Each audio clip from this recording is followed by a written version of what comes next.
দেবলীনা এবং রওশনের পর্দা ফাঁস করার জন্য দেবী মায়ের সামনে এবার দেবলীনার পেছন করতে শুরু করে দিল ঈশান এবং কুসুম। হ্যাঁ বন্ধুরা, ভিডিওটা লাইক দিয়ে দেখতে থাকুন। পরদিন সকাল হওয়া মাত্রই যখন দেবলীনা এবং রওশন একটা রেস্টুরেন্টে গিয়ে বসার ফোন দিয়ে আটে, ঠিক সেই মুহূর্তে ঈশান বলতে থাকে যে কুসুম গাড়িতে উঠে বসো, আমি তোমাকে এক জায়গায় নিয়ে যেতে চাই।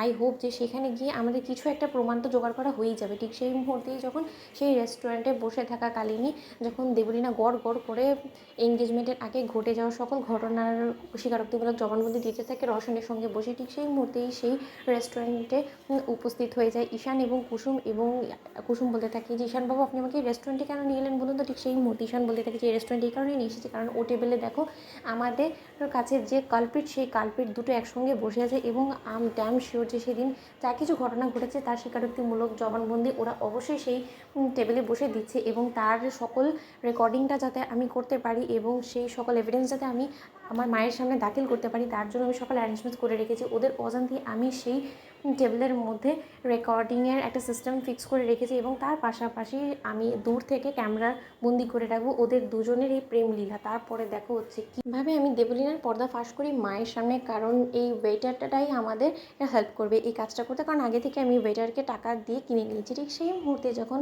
রওশন বলতে থাকে যে দেবলীনা, তুমি এসব কিছু করে এঙ্গেজমেন্টটাও করে ফেললে, কিন্তু আমার তো এখন ভয় করছে তুমি কোনো মতে ভবিষ্যতে গিয়ে পাল্টি খেয়ে যাবে না তো, ঈশানের সঙ্গে তোমার বিয়ে হয়ে যাওয়ার পর এমনটা হবে না তো যে তোমার সেই গাঙ্গুলি বাড়ি ছেড়ে আসতে আর ভালো লাগছে না, তখন কোনোভাবে তুমি আমাকে যদি না চিনতে পারো আমার কিন্তু তোমার নিয়ত একদমই সুবিধার বলে মনে হচ্ছে না। অন্যদিকে যখন রওশনকে দেবলীনা বলে থাকে যে বাড়ি আমি কেন গাঙ্গুলি বাড়ি ছেড়ে আসবো বলো তো, আমি তো রীতিমতো গাঙ্গুলি পরিবারের প্রত্যেককে ঘাট ধাক্কা দিয়ে বাড়ি থেকে বার করে দিয়ে তার পরবর্তীতে আমি তোমাকে ফোন করে জানাবো, তখন রওশন তুমি এই বাড়িতেই চলে আসবে এবং তার পরবর্তী থেকে আমরা বিয়ে করে এই বাড়িতে বসবাস করা শুরু করে দেবো, তখন তার ইন্দ্রাণী গাঙ্গুলি আমাদেরকে কিছুই বলতে পারবে না। বুঝতে পেরেছো?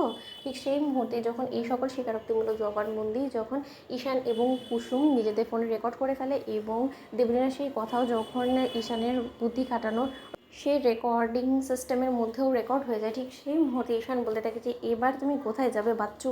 দেবলীনা, একবার যদি বিয়ের দিন তোমার এই সকল কথোপকথনের রেকর্ডিংটা মাকে শুনিয়ে দিতে পারি, তখন তো মা কোনোভাবেই তোমাকে আর বিশ্বাস করবে না, তুমি চিরকালের জন্য আমাদের গাঙ্গুলি বাড়ি থেকে বেরিয়ে যাবে, এই আমি তোমাকে চ্যালেঞ্জ ছুড়ে দিলাম। অন্যদিকে যখন কুসুম বলতে থাকে যে ঈশানবাবু, সেই সকল আপনি প্রমাণ যখন জোগাড় করেই ফেলেছেন তাহলে এখনই আপনি কেন ওর পর্দা উদ্ঘাটন করতে চাইছেন না, তো সেটাই বুঝতে পারছি না। অন্যদিকে ঈশান বলতে থাকে যে না কুসুম, সব জিনিসই একটা নির্দিষ্ট সময় আছে, কারণ কাল এত বড় একটা ঘটনা ঘটে যাওয়ার পর মা তোমার উপরে চরম ক্ষিপ্ত হয়ে রয়েছে।